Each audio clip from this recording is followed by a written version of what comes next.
King George VI's diaries reveal he did not want his brother and Wallis Simpson to return to the UK after the Nazis invaded Europe, according to Churchill historian Andrew Roberts. The Duke of Windsor, who was Edward VIII before abdicating, was therefore made the governor of the Bahamas in 1940 in order to keep him away from the UK. The king joked in his diary, "I don't think the Bahamian ladies will be best pleased." This was uncovered by Mr. Roberts whilst researching for his new biography entitled Churchill, Walking with Destiny. He is the first Churchill historian to be granted access by the Queen to her father's diaries. Mr. Roberts explained when the Duke of Windsor wanted to return home in July 1940, Edward demanded a meeting with the king to signal their social acceptability. The Duke also said he wanted compensation from the government if he were to lose the tax-free status he held in France.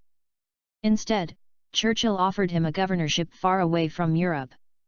Mr. Roberts said, "It was clear that George VI and the Queen Mother really did not want the Duke of Windsor to come back to England once the Nazis invaded Europe.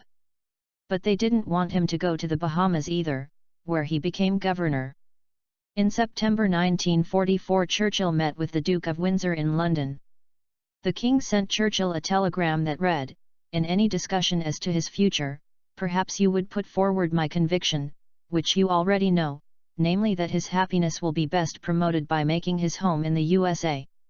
Repeat, the USA."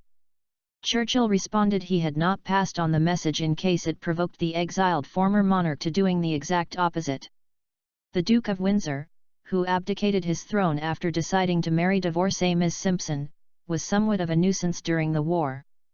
He made publicly defeatist comments on occasion and allowed himself to be influenced by Nazi propagandists. Mr. Roberts said it was a tremendous thrill to be able to read the king's inner thoughts that reveal his true feelings about his controversial brother.